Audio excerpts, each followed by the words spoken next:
Are we in the right order, like games-wise, since I showed up late? Yes, you are, and welcome to the stream, everybody. Sorry. That's okay. We're professionals here, so you know everything that happens for a reason.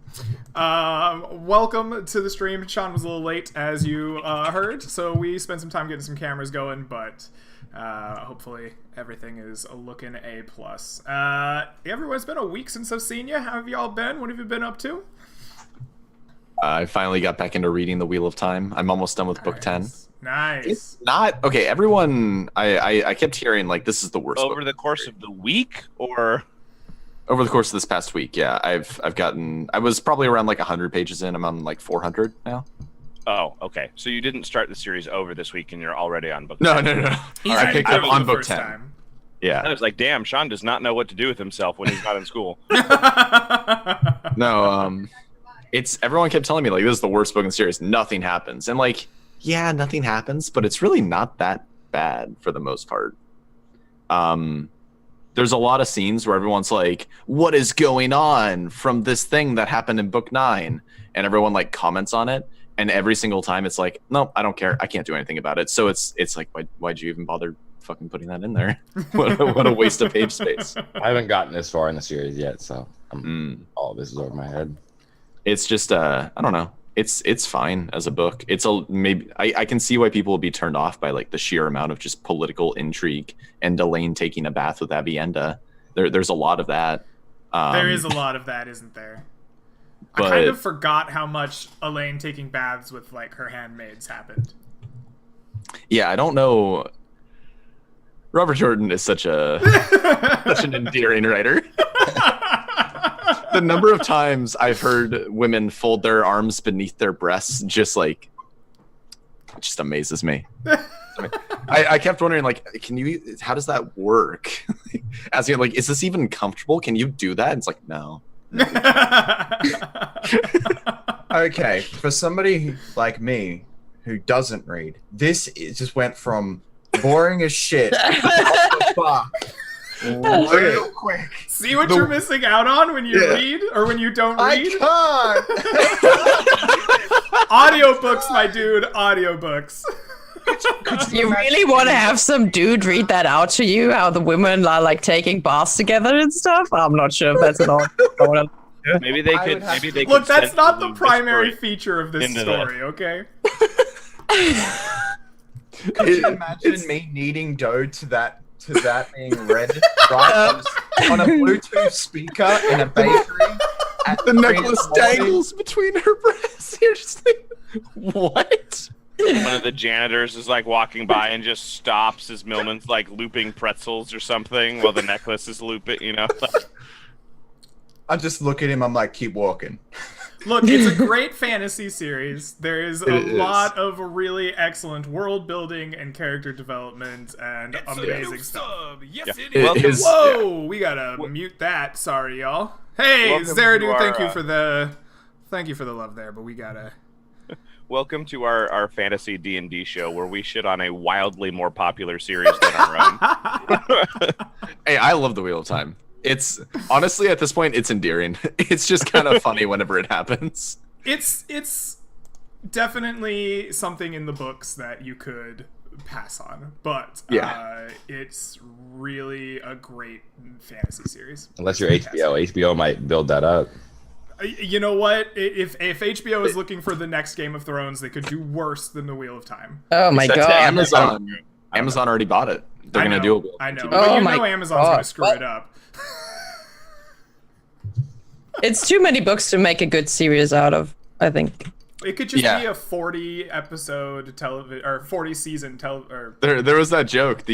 When it first got bought, there was the Amazon confirms new Wheel of Time TV show will be 347 seasons long. Yeah, exactly. Yeah, you could just make it 1,000,000 seasons. There you go. All right. Thank you for bringing up the Wheel of Time. It feels like we're back in Fro. It's a good time. For more Wheel of Time, please go watch Frozen Frontier, and you can hear all about our journey together. Faye, what have you been up to? Let's go to a completely different perspective. Not much. I had to work a lot last week, like a lot, very long shifts. But I had a very pleasant session of D&D yesterday on the Cuban nights, which was a blast. Was really good. I went diving and I didn't drown. That's always good because some people like drowning their players. So yeah, apparently we're gonna fight a rock next week. Ooh, nice. Which I was against it, so I'm not too excited. Yeah, it's like a 2E rock, and we're like level 5. We'll see. We'll see how it goes, but it seems pretty deadly. Well, the way Neil plays dragons, I'm sure you'll have success against this rock as well. Well, 2 parties tried already on shenanigans, and they both failed terribly. So, what could possibly happen, right? We're actually about to fight a rock on Critical Role too. Ooh. They're just trying to keep Which up one's now. Critical Role? Yeah, you That's watch a the lot of master shows. one. It's the big one. Oh, You're it's the one you. Okay, Greg. yeah. Huh? You're the best. They're I'm like, the best? the smaller guys are trying Yes. to do this. We gotta beat them to it. Well, Mike watches a lot of D&D shows, and It's true. I used to. I often try to steal them from him to watch them. The one with all the voice actors is too big for me to get into, though. There's too many episodes. It's really difficult when people refer to it as well. Somebody said to me, "Oh yeah, so just like on Critical Role," and I'm like, "I've no idea what you're talking about. Like, I don't know what you mean. You have to explain it to me in different words." So there's this character on Critical Role. It's exactly like this. I'm like, "Oh, okay, I get it. Fair I enough. get it." That's me talking to my little brother about Dungeons and Dragons. He's like, "Oh yeah, all these things on Critical Role," and I'm like, Well, aren't we a bunch of hipsters? Okay, so Millman, what have you been up to for last That's week? okay. Some of us are professional enough to, get into proper stuff. hustling, same old thing, working. Wait, hold on. What are these? What is It's going winter on your here. hands? Winter has started. I'm Fun athletic. fact: I Winter thought he in had Australia is like socks. 80 degrees. At night, it's 0 degrees Celsius. No, it's actually cold there. I thought That's like those what it were is here in the socks, summer. though. I folded them. I don't know how Yes, I didn't so notice the those. temperature difference is like intense. You're still wearing I'm a wife athletic. beater. Is it Oh, it particularly cold in the wrist area? He was Fingers. wearing a wife beater in the snow in Chicago when he was here. Yeah. It's a winter. I better make sure my wrist is warm. No. Fingers. You don't have any finger coverings. The knuckles are here. Okay. All right. I just need to make sure the knuckles work. I don't give a fuck about the fingertips. They work. They've got cartilage. No cartilage in these 2 knuckles, so I've All just right, got to man. keep All them right. warm. That was funny because when I was in Chicago in the snow, everybody was like, "What's with the mitts all the time? You look like a hobo." I'm like, I have to wear them, otherwise I can't open or close my hands. That's amazing. Australians always look out of place in cold weather. You can always spot them very, very easily. That's me. Here I am, all my photos. Ushanka on and mitts. Doesn't matter what I'm wearing in the middle. I was like singlet, a hoodie, and they're like, "Are you cold?" I'm like, "Not really. I can't feel my toes anymore, but that's okay." Germans are always exactly the opposite. Like, we're always over-prepared. We're always looking like we're going mountain climbing or something. So once I was in England and I saw another girl walking past, and I met her later at like a meeting, and there I found out that she was German, but I already knew just from the way she was dressed. I was like, "Oh, I wonder if she's going to that meeting as well." And then I met her later there. I was like, "Yeah, you can tell. You just can tell by the way people dress where they're from, actually." Fair enough. Just FYI, I don't mean this to sound as racist as it is, but when Faye said the Germans always look like they're ready to go mountain climbing, I just imagined with a camping backpack, like. The problem with the lederhosen is that it's a very regional thing. There's Right. only one county in Germany that wears those. Yeah. And then you have people who come to my area, and we do have wine festivals and stuff, right? Then they wear the lederhosen to the wine festival, and I've never seen anything so out of place. You're just like, Yeah. "Man, you're making this really awkward. Yeah, that'd Stop be- wearing stuff that makes you look so out of place." That like, would be really weird. Yeah, because It Germany is. actually has some pretty big wine making in. yeah, we do. We're also Yeah. pretty big on wine, not Yeah. just beer. We love alcohol, you know. As an Australian, I can appreciate that. Australia also has amazing wine, by the way. They've really Yeah, up down there. south. Down Mhm. south is where all the good shit is. Don't I feel drink like anything. every I'm out. country in the world says we have great good. wine. I feel like Yeah, I mean, feel like you America could does just too, go. right? You could roll a D1 million and end up on like some country, and they'd be like, "Yeah, we got great wine here." Yeah, but that's the thing Because though. bad wine still is. It Good wine. compares to the bad shit, right? Like you can get a couple of good bottles, but there's always that stuff at the bottom. You're like, why didn't you just throw those grapes out? You could have saved the whole world a lot of Could've hassle saved by the whole throwing world. that out. Yeah, I mean, I grew up in wine country, Oregon. Like, literally, there's people who will actually come in from France and do like helicopter tours of the vineyards around the area that I lived in. But at the same time, we're from America, so $2 Chuck, that's us. Like, you've always got. I mean, granted, that's from California, but you've always. I thought it was from Trader Joe's. I mean, I think you buy it at Trader Joe's. No, I'm kidding. Alrighty. Well, is that everybody? Has everybody had a chance to say what they're doing? Throw in my. Daniel, let's hear Daniel. Oh yeah, Dan. So- Tell us about Dan. the gym and work. Let's see. What was a week ago? Did the Blazers already get knocked out a week ago? Yeah. I feel like we did. So I really haven't watched that much basketball. I think it's only been like 2 games. The Raptors won the first game against the Warriors, which was a big surprise. And they beat the Bucks twice since then. Yeah. Yo, my boy Danny showed up. Yeah, Kawhi's really good though. Yeah, It's- oh my god, That's he's the good. that's the moral of the story. The moral of the story is Kawhi Leonard is a beast. All right, Yeah. All right, So, I'll work drop and basketball. all my links in chat. drop your links. Boom. All There you right. So let's there's get all that. ourselves into game here. You can check out the League of Ultimate Questing through those links there. I hear Also, it's a Orcs, wonderful I think time. we've got dates and tickets posted already for the one game. We only do one game over the summer in June, July, and August. And I think we've got dates posted for July and August. June is already sold out. So if you live around Portland, you want to come to an Orcs, you need to buy tickets pretty soon because they sell out quick over the summer. There you go. Don't you mean winter? Winter if you're Australian, but if you're around Portland and going to Orcs, it's summer. I'm actually wearing. I had to What change out of long temperature pants summer? and into shorts today because it's really warm in my house. No fingerless gloves for me right now. But what temperature is summer for you guys? Like, is it actually hot? Well, with global warming, we could get like 90, 100, no problem. It depends on what part of the summer it is. Our summers are fairly That's true. Our summers are fairly temperate, but they will get hot. The hottest points of our summers are traditionally in the hundreds. Yeah. When do we hit that usually? Like July, August? Because we have about the same. More late July. August, less Like, July. like late August almost, or Yeah. early September. Yeah. Yeah, we get peaks kind of throughout summer occasionally where we'll get like a couple days that are like 100, but then it'll drop back down to like 85 Fahrenheit. All right. Let Obviously. us transition our way into actual gameplay here. So, last time on Seekers of Sarmanath, the 5 of you had descended down into the depths of the Amber Hall. You have been... Okay, Millman. You had been wandering your way through here, trying to find out what secrets this hall might have for in relation to the Silver Lord, or perhaps just to satisfy Gork's curiosity. Upon reaching this floor, you found a great hall full of statues that had clearly been tampered with at some point. You decided to go down the hall to your right, and inside encountered a large amount of goblins. Some were fireballed immediately and killed, but the rest put up quite a fight, using an intricate array of tunnels that have been built over the years through all the rooms to dip in and out of rooms and harass you with arrows, trying to sabotage you.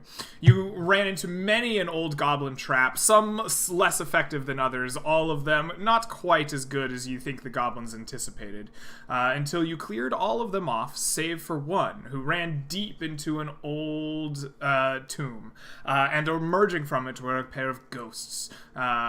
Gorik attempted to talk down the ghosts in the old dwarven tongue, but accidentally told them to kill all the other intruders with him, and the ghosts took upon the party. As the ghosts were slowed by the magical assault of the party, Gorik ran around the tomb, putting to rest the bodies of these evil spirits and ending that encounter, following it a chance for you to get a short rest to investigate the tomb area, finding some old trinkets worth a little bit of money, some things that maybe were put to rest. After recovering your HP and your spells and whatever else you could on a short rest, you had made the decision to advance out in search of the Shrine of Ungral, surely somewhere in this Amber Hall. And we left off right about there as you were heading out. So, the 5 of you, what are you going to do?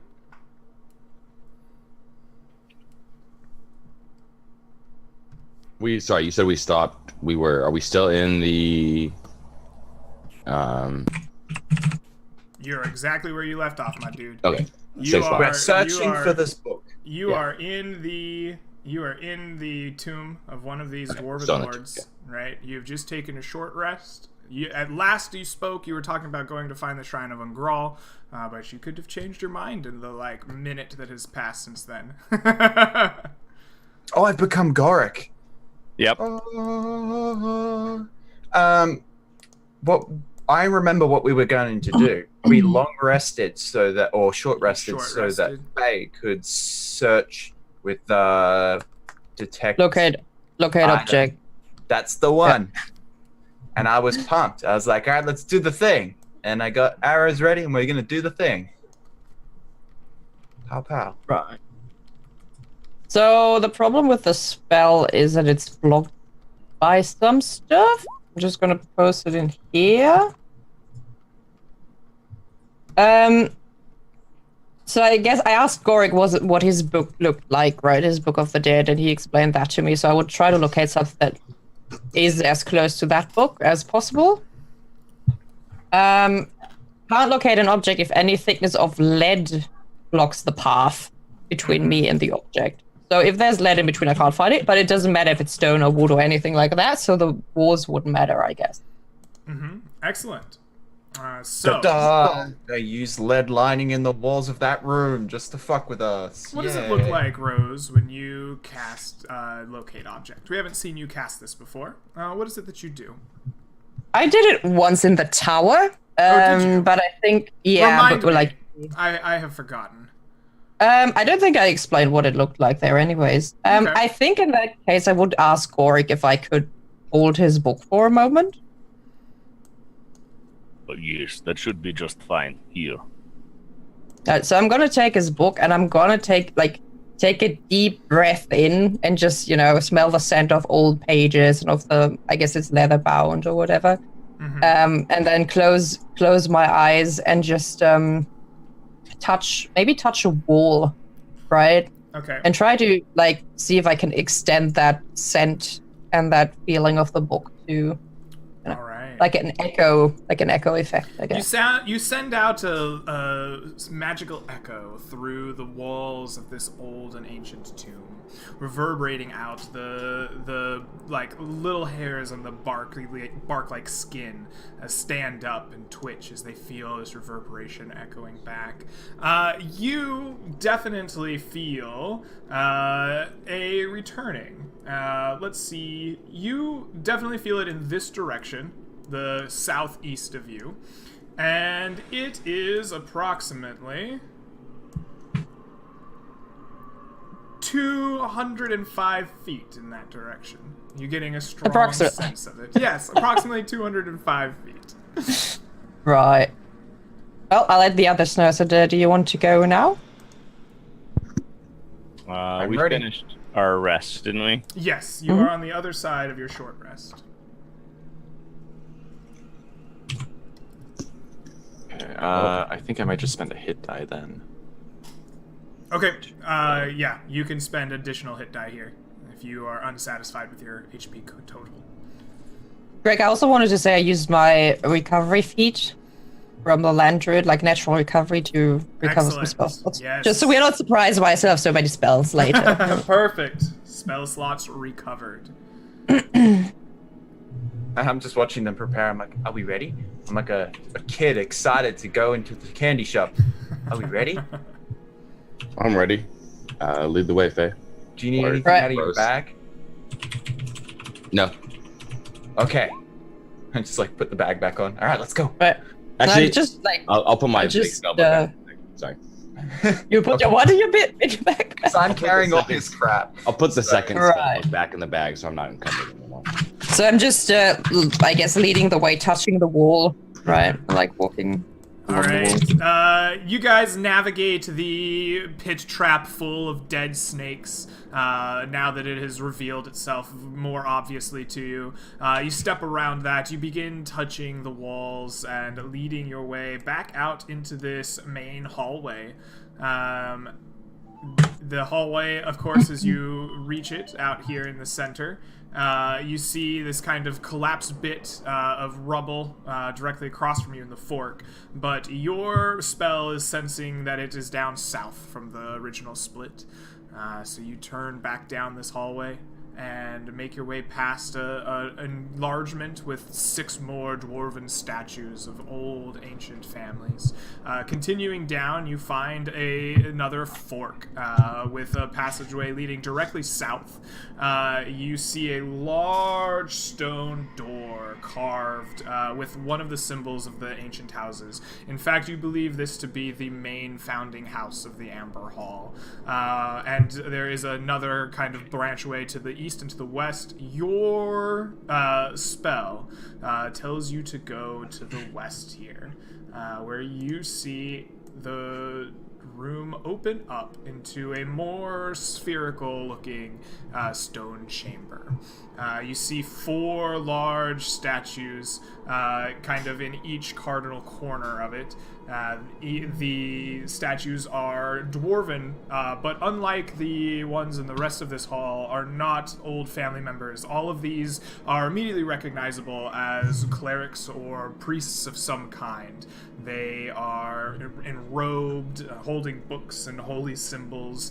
You recognize the holy symbol of Ungral around them. There's a large pool of standing water in the center of the room, and on the far side of the room, directly across from you, there is a large pedestal with a book firmly placed on it.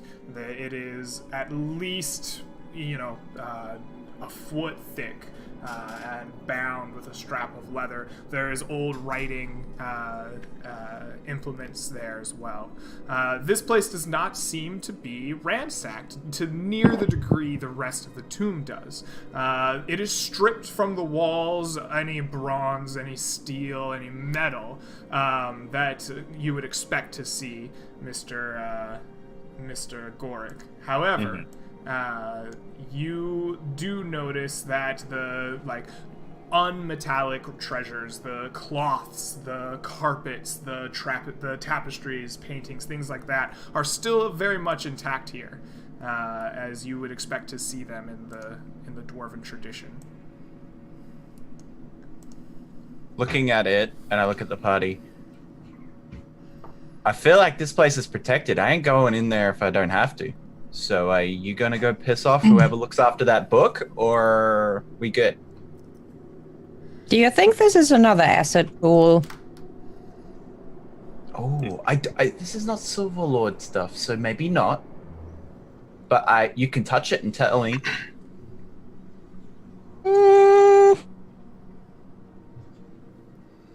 No. Okay. I look at Gar. So what are we doing? You gonna get the book? Did you say we saw the book in the thing? Yes, so there is It's on the pedestal. over here. There's a large pedestal. It is exactly the way you would expect it to be, right? A large shrine-like pedestal with a heavy, thick book, almost a foot thick. It is closed at the moment, bound with a small strip of leather, and there are writing instruments there on top of the shrine next to it that seem to be largely undisturbed. All right, I'm gonna use real quick. I'm gonna use an action to use my Eyes of the Grave ability and see if I can detect any undead in here. Okay, you use Eyes of the Grave. I know the location of any undead within 60 feet of me that is not behind total cover and isn't protected from divination magic. Perfect. You have your eyes roll back and turn black as your gaze extends across the room, searching for the presence of undead.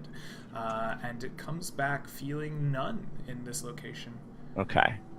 1, 2, 3, 4, 5. That's 30. 1, 2, 3, 4. It doesn't even get me to the middle of the room.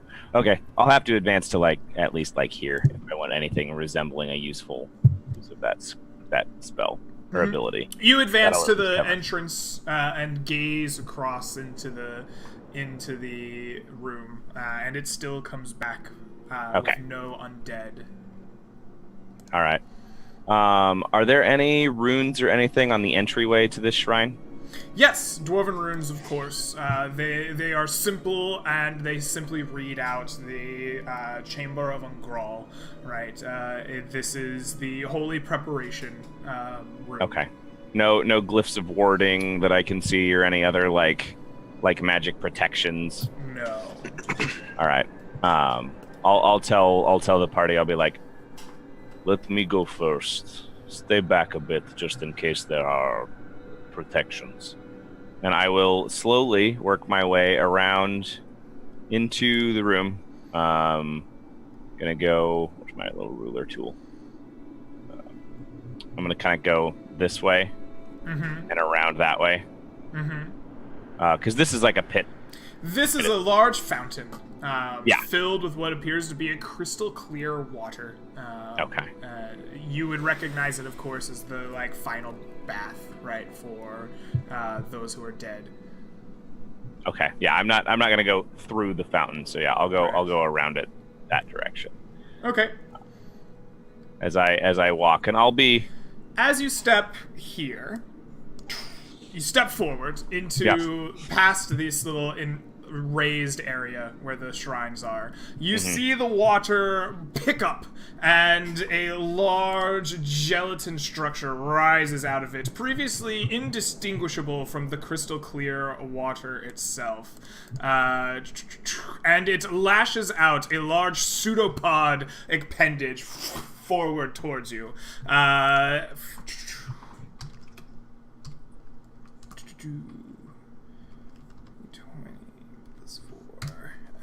With surprise for a 12 to hit you, not I think striking 12 you. still misses me. Yeah, a 12 still misses you. So you see this large appendage splash out at you. You are probably on your toes and a little bit concerned about what it might be in this room, and duck back away from it at the last moment. And as you see this large cube-like ooze rise out of the water in this room. I believe we're probably in initiative. Yeah, that seems likely. Alrighty, let's roll initiative, everybody. Hey, Greg, this is totally unrelated and important. Is there any way to get rid of the Daniel H? Your camera is so close that Sorry. if I cut off No, sorry, not in that. It's in the roll 20. You press the little cogwheel Oh yeah, you can choose your name. on the right side and display name as, and you just change it. Yeah, I was wondering if I could get rid of the Daniel H one. No, we'll do.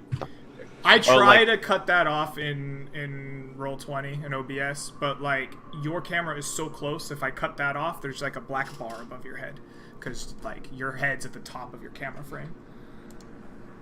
Anyway, we can deal with that off camera. Rose 20. We have Sambar 23. Oh, right. Sorry, let me get my Warwick with an 18. Yeah. Tom with a beautiful 1. Janlar with a 7. And this thing rolls at -5? -4. 4. Alrighty, so that brings us to Sambar. You see this pseudopod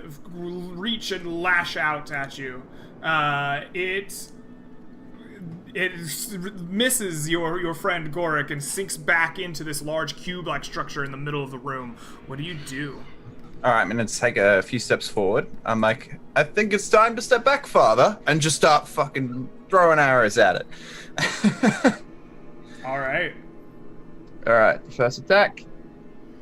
That'd be 16. 16 does in fact hit. So 21 damage. All right. Second attack. 15. 15 hits. And that is 15 damage. Okay, you lash out arrows. They sink true into this large gelatin-like appearance, slowly, like absorbing into it, and you see the arrows themselves begin to like dissipate inside of it as they begin slowly dissolving in the creature. Awesome. Yeah. Alrighty, that is your turn. That brings us over to Rose. Rose, you see these arrows fire into the creature, begin dissolving. What do you do? I would like to pick up one, I guess a pebble, or use one that I still have, and breathe on it. I'm gonna throw that into my sling. Okay. And attack the cube. I guess. How far away am I? can Yeah, you that's what I'm sling saying. it? I gotta go close. I think you gotta get a little closer. Shit. So is it, how many feet is it away? Is it like 95? Yeah. Right. I don't think that I can even reach it then, because it's 60 feet max. So I guess I'll just walk closer then. Oh! Maybe over here is good. Okay, let's do that. Let's do that instead. Alright. I'll just double move instead. Okay. Okay, sounds good. You move closer, blowing on some stones, getting them ready to fire in at this ooze-like creature. Gorik, you are next, having this pseudopod lash out at you. Some arrows dissolve into it. What do you do? Did it retract its pseudopod? It did. It like reached out and then it just kind of sunk back into this large cube-like square. Okay. I'm gonna take a step back. And then I'm gonna cast Guiding Bolt on it. Okay. I don't know if I'm still in melee with it or not, but if it doesn't have a pseudopod all up in my face, I'm gonna take a step back and. Alrighty. You are technically leaving its threatened area. I believe it gets an attack of opportunity there. But it's not in, like, true melee. It's an ooze. It's weird. It gets an attack of opportunity. Yeah, So I saith am the leaving its DM. melee areas, or its threatened area, so it would get one. But it attacks with an 8. It is very bad at hitting clerics, apparently. Okay. So you step back safely as the pseudopod lashes out again, retracting back into the ooze. I'm ready for it this time. Mm-hmm. 1d20 plus spell attack bonus went up because I leveled up. It did indeed. 7. 22 to hit a cube, Greg. That How do I do? definitely hits. It is dead center in the cube. An 8 gelatinous cube. All right, so this bad boy is gonna take I think Guiding Bolt's 3d6. That is correct. I believe. Yes. If I'm not. Unless you are totally upcasting it. No, I'm casting it at 4th. It's 46. 46 radiant damage. Okay, sure. You just looked it up. Yep. 4d6. Well, that's shitty with the 1, but the 2 6s make up for it. Yeah, 17 points 17 of points of radiant damage. damage. Is your radiant damage bright and like brilliant like Tom's, or is it more like pale and translucent and moonlight? I think it's probably pale and translucent and sort of tinged with shadow, but yeah.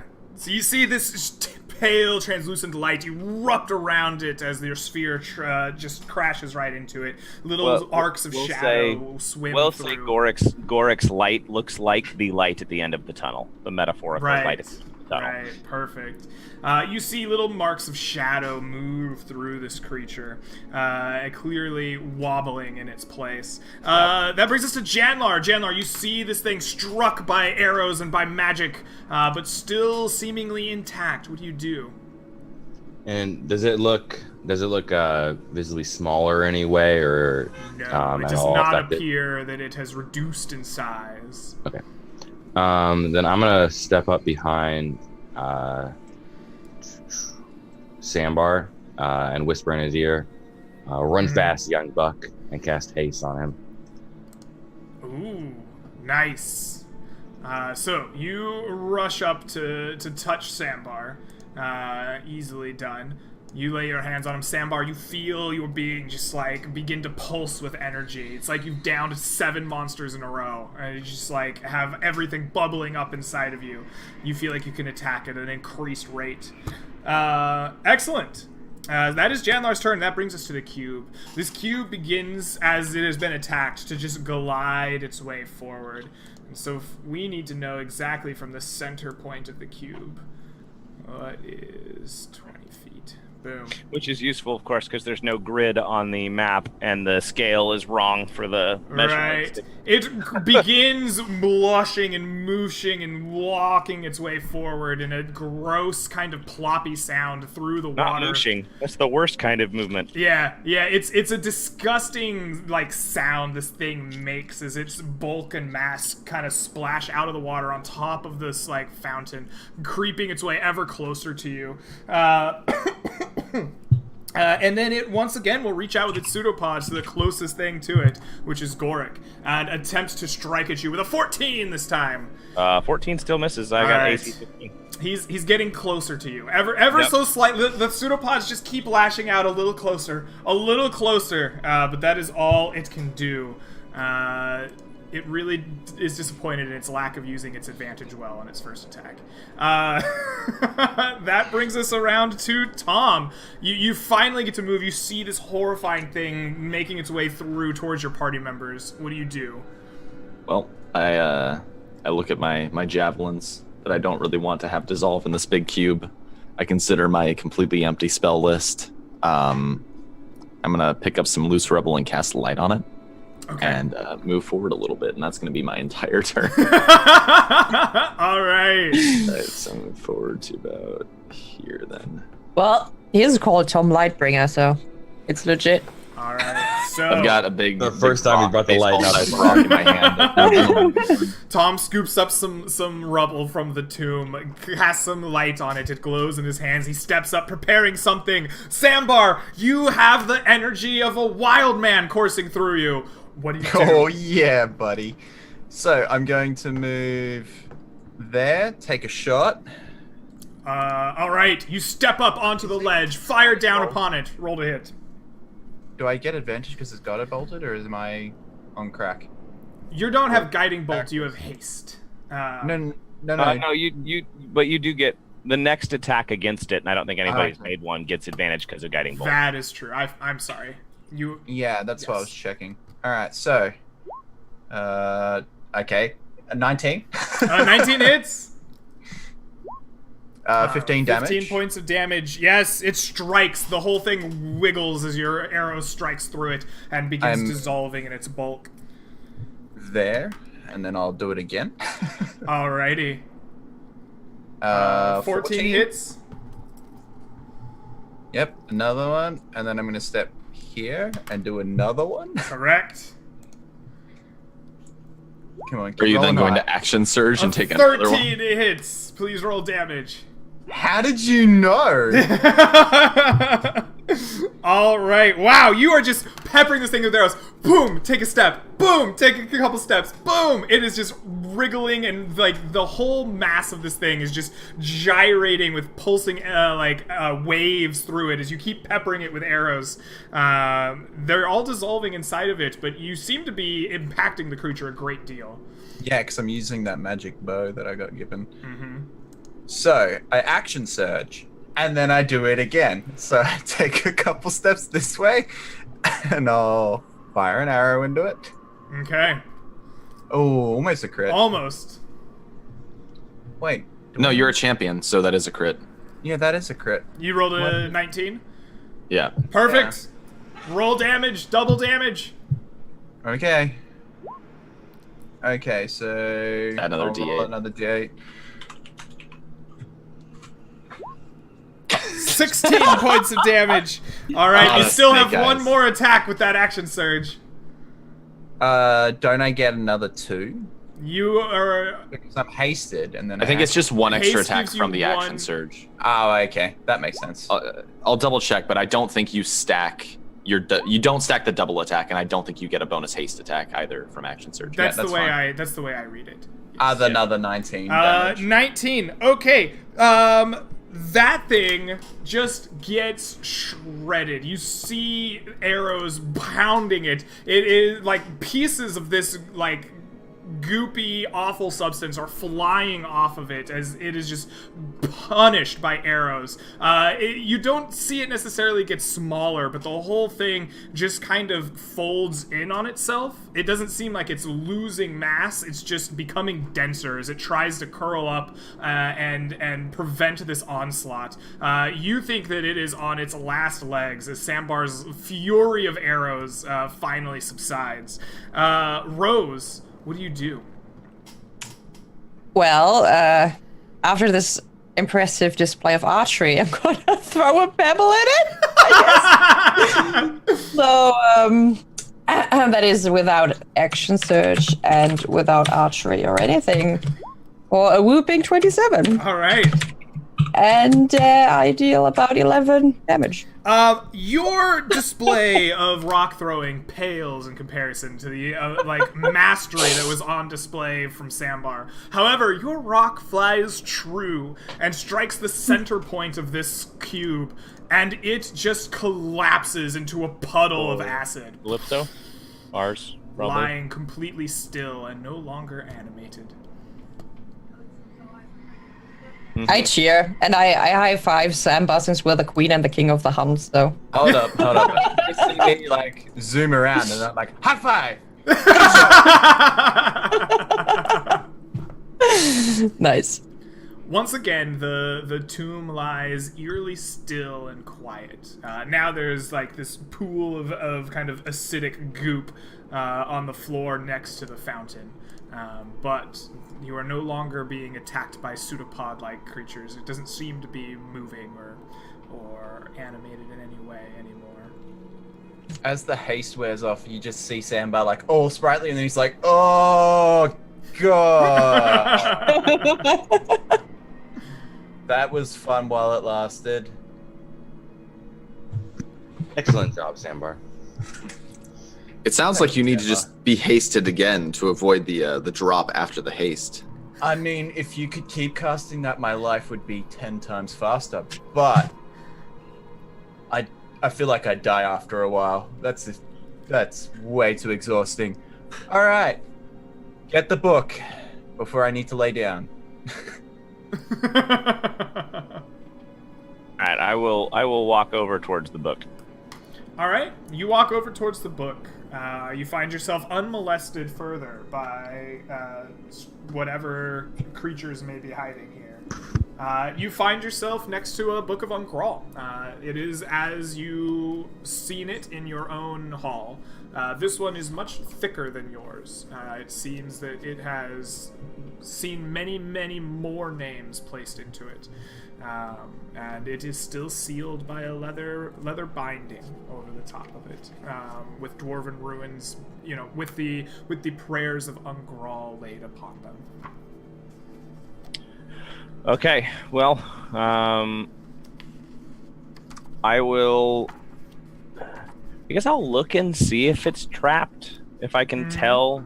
There's probably some kind of rite that I'll say a prayer to Ungral before I remove it, and basically kind of express my intent to take this Book of the Dead back to a hall where the memories of the dead can be carried on. Sure. Instead of lost here. And you say your prayer in stating your intent and speaking to your dwarven god. I'd like you to make a religion check, please. Okay. Let's see here. I'm not trained in religion, so it's just my... You're a great What player. kind of cleric guy? the I kind guess he's a natural Yeah. talent. the kind that lived for 363 years and then became a cleric.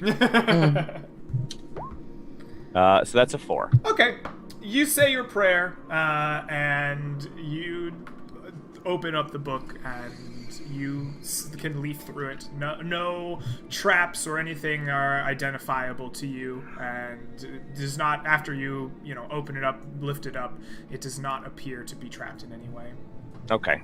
I will carefully wrap it then in. Do I have a sack or something? You see Sandbar on the other side of the pool, like, I got a sack. I have a blanket. I have a got blanket. two. I'll wrap it. I'll wrap it in my blanket. Sure. And pack it carefully into my backpack. Okay. And with that, thousands of years of dwarven history are now packed away in your bag. Can't wait. No, at least the cube isn't trying to eat me now. So.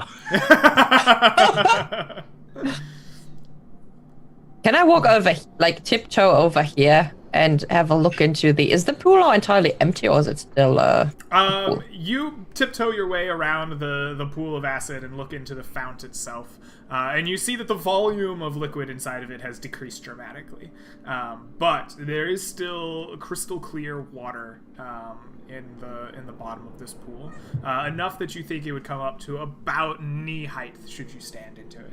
Mm-hmm. And there's nothing else in there, right? It's just clear water. No, yeah, you look inside and you see nothing but this crystal clear liquid. There it is, an artisanally made fountain. The craftwork around the edges of it is quite fine. But no, you do not see anything further inside of it. Seeing her lean over, I'm like, don't drink the water. That big goop monster was in there, alright? Don't drink it. What is up with people trapping their fountains? This seems to be... It's kind of weird, isn't it? I feel like the goo monster was little, and it's just been in there a long time and just filled out the space. Kind of like the bigger the space, the bigger the fish, right? Fish in the ocean are bigger than fish in the lake. Yes, that makes sense. This pool would have been used to wash the bodies of the... I do not expect the gelatinous cube would have existed here during the temple's activity. It probably came after the fact. So you wash your people before you put them into the wall? Yes. That's nice of you. I wouldn't bother. I mean, we all know Tom would just incinerate them, so... It is we're not much gonna ask easier. him. So you have to wash people if you want to put them into the wall, but if you just burn them, then you don't have to? I mean, the dirt's gonna go away either way. I would still treat them with the respect they deserve before incinerating them, but sometimes you are pressed for time. Mm-mm. Please don't burn me.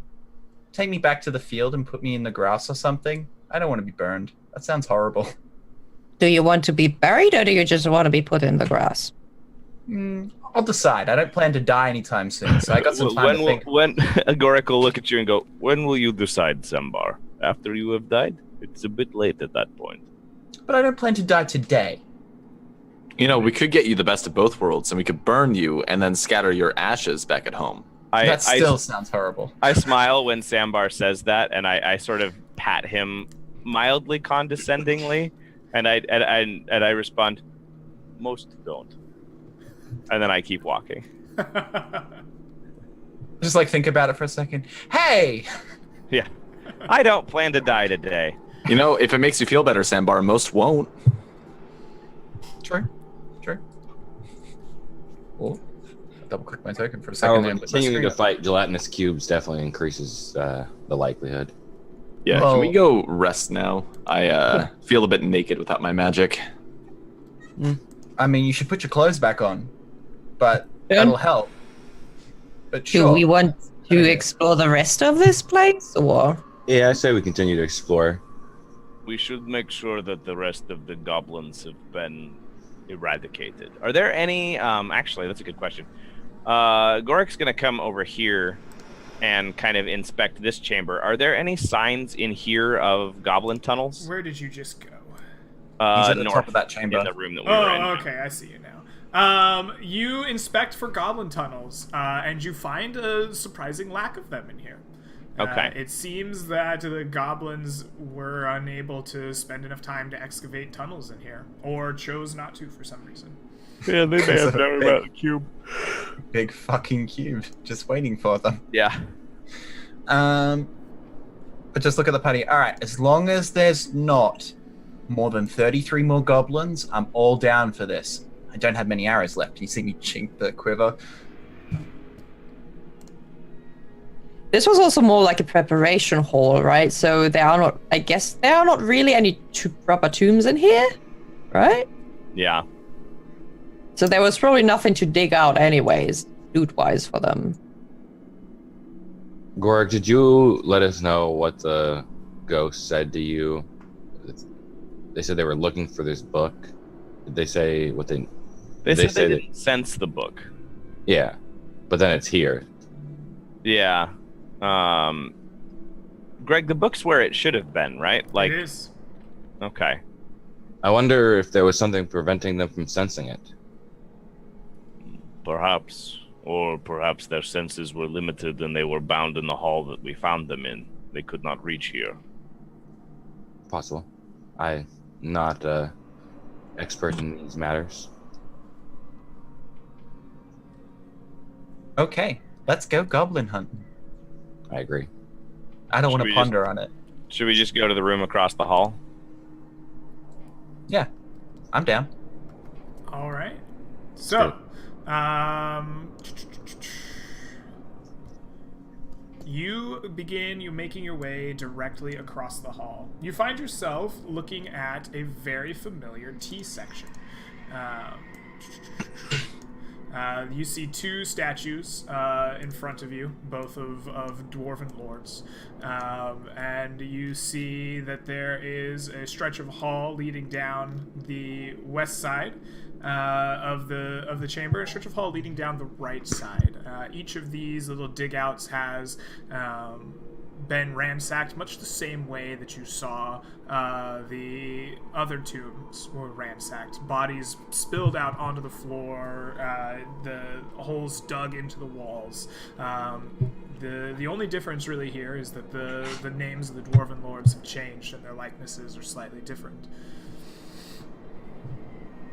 Okay. Well, this looks like it's been defiled too. So just give me a few seconds. I'll sneak up ahead, get a gander, just follow behind me, okay? Sure. You begin sneaking up forward. Please make a stealth roll for me. Let's see how good you're doing at this sneaking thing. Yeah, I got it. All right, nice. You begin to crouch low and walk softly upon the stone, your footsteps hardly making a sound. You creep forward. Which way are you going?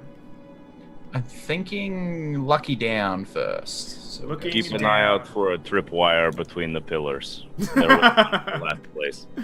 All right. You find yourself looking down a familiar-looking corridor. However, inside of these dugouts is a whole pile of junk. More junk than could have possibly come from just this, like, one little tomb area. Piled up very precariously, as if it was ready to tip over and fall at any moment.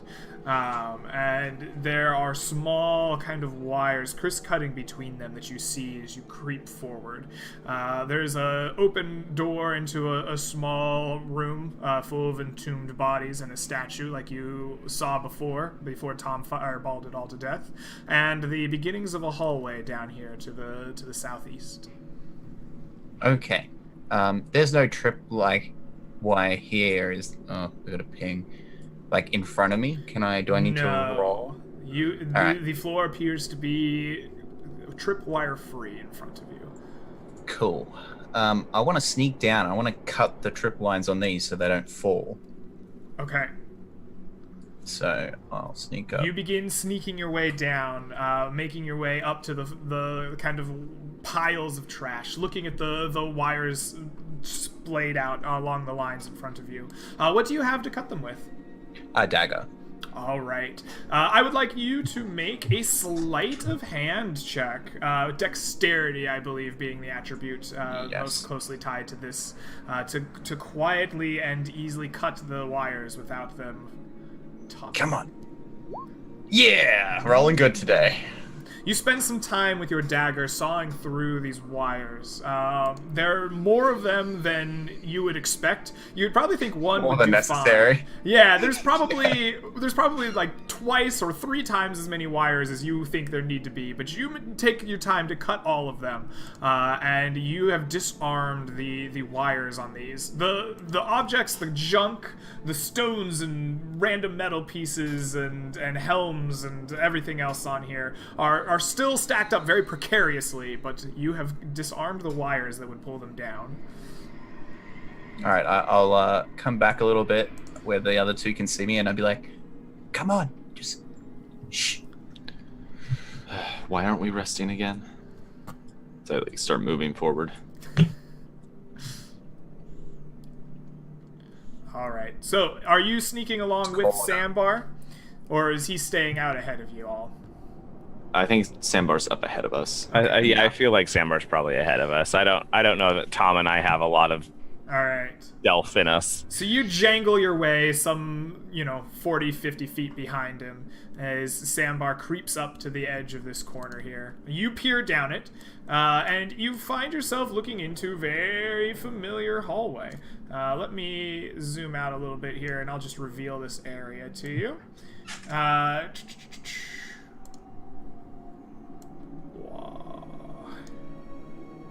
Cool. You find yourself looking down a very familiar hallway, a mirror of the hall that you saw before. Large statues trailing back in varying ages as they go.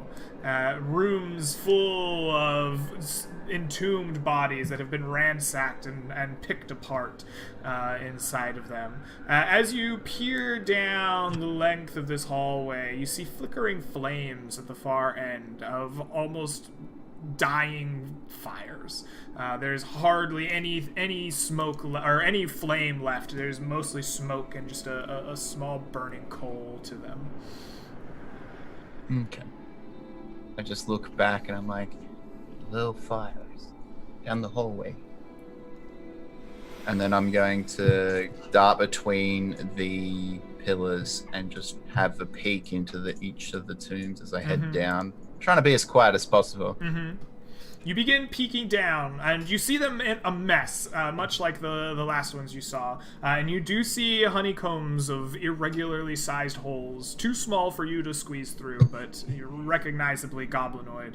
But you do not see any of the goblins inside either of these as you sneak by.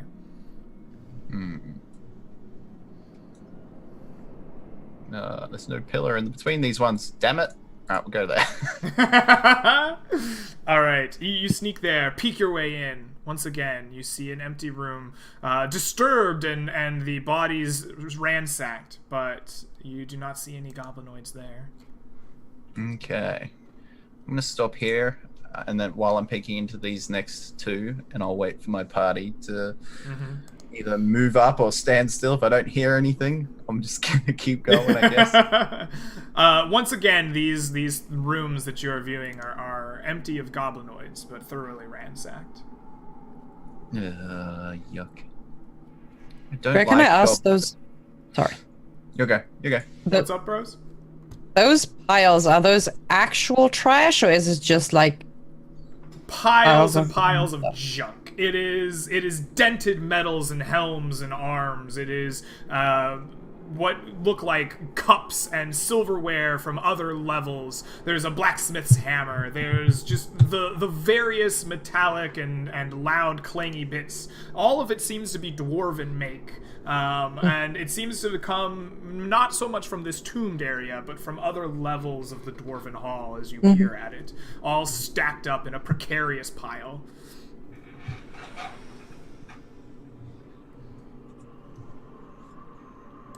All right. So, Okay. what do you all do? They cuddle on the corner. That's what they do. Yeah, that's pretty much it. Cuddle Okay. Corner. Cuddle Corner sounds like a really, really creepy children's show. Chandler, have you been working out? No, I'm just kidding. Just hear this laughing down the hallway. I'm like, what the fuck is going on down there? Sambar, you hear laughter echoing down the hall towards you. You shake your my head. head. Yeah. While I got my bow in my hand, I'm like, come on, man, we're trying to be tactical here. Yeah, I scooched up to the next catacomb.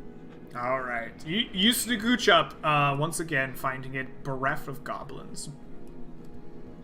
Okay. Next one.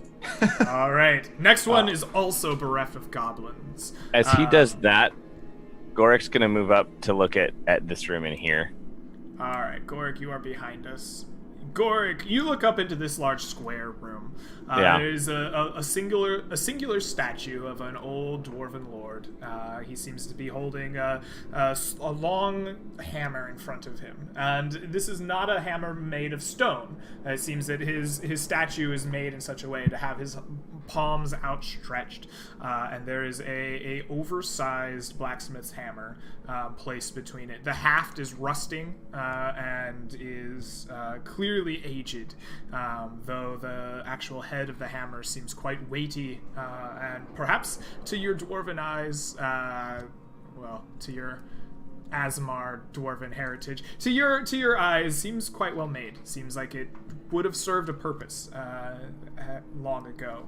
The interior of this room has lots of bodies in the shelving along the walls, along with tombs kind of circling around the statue. You see holes dug into the walls and into the tombs made by these goblins, bones scattered around the floor. All of the other items besides this hammer seem to have been taken out at some point. Okay. That was going to be my question, was are there goblin tunnels in this room the way that there were in the first ones? Yes. Okay. All right. Sambar, as you approach down here, you see these kind of flickering embers. And in response to the laughter, it seems like, from down the hall, you see a couple of goblin-looking people step on out of either of these rooms, and they begin looking down the hall, kind of towards your area. But you are crafty in hiding, and you've found the shadows of this dwarven statue to hide behind, and they look staring past you. They kind of look back into the rooms that they came out of and whisper some goblinoid goblin into the room behind them. Question for you, Greg. Yes. The whole hall is lit dimly with the amber crystals, right? Correct. Does Tom still have his bright light spell up? I think that would have... Correct me if I'm wrong, but I think that only lasts a matter of minutes, correct? It lasts an hour, but I wouldn't be carrying it around with me. I made some in the last battle too, but Okay. I didn't carry him around with me. Okay. If that's the case, and I can't see, I would have to be like holding on to someone. You see, it is dimly lit, if you'll recall, from the amber crystalline growths that have been shaped throughout this tunnel.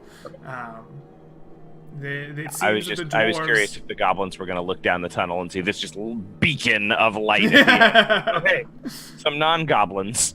No, they whisper back into their mates, and then these two begin to advance. One of them down the stairs is seemingly armored and much bigger than his goblin mates. He seems to be a much more formidable looking one. The other one here is very similar to the other goblins that you've seen. Motted, like kind of moldy skin, very pale and translucent, but he seems to be garbed in a different color scheme, almost in a different tribal getup than the ones you had slaughtered before. And they begin making their way down the hall in your direction. What do you do? As both of them come around the corner where I can get line of sight on both, I'm going to shoot this guy first, then the armored guy. Okay. You step out from behind your hiding place, knock your bow, and fire. You have advantage as you have surprised them. Your hide check was excellent compared to their stealth. So, or compared to their perception. I crit. You On the crit this unarmed one. you poor little goblin. Please roll some damage for me. Was this 2d8 plus 15? 21. Yeah. 21 points of damage. Oh, you haven't even done the 2d8, have you? It did it automatically. Oh, did it? No. Oh, come on! Yeah, it did. Yeah, No, it did. didn't. There's only 1d8. The What? plus 10 is from sharpshooter. No, it did roll 2d8. Yeah, and then it did 10 plus Awesome. 1. Yeah, And the plus 1 is the second D8. Every time I crit, I just get a 1. It's fine. Oh, that's I didn't realize that it did the tooltip. All for the right, dice. your goblin explodes. Your bow is true, and his head just like turns into like an Evil Dead. Like it just explodes in a shower of over the top gore as he lies in blood. The goblin boss turns to stare at it and goes, "Goblin, goblin, goblin, goblin, goblin." Then he takes an arrow in the side. And then you can shoot him with advantage as well. Poor guys. Another crit. Oh! You crit the goblin boss 19 for damage. 19. This guy does not explode in a shower of Evil Dead gore. He slumps down on one knee, bleeding heavily and saying, "Thank God for 1 HP." And with that, let us roll initiative. Oh, that poor guy. Actually, let us save our initiative for the other side of a break here, rather than going into a long battle. We're close to an hour here. Let us take our 5-minute break, and we will come fight some goblins on the other side. How does that sound? Sounds good to me. Excellent. We'll see you all for this combat in about 5 minutes. See you then.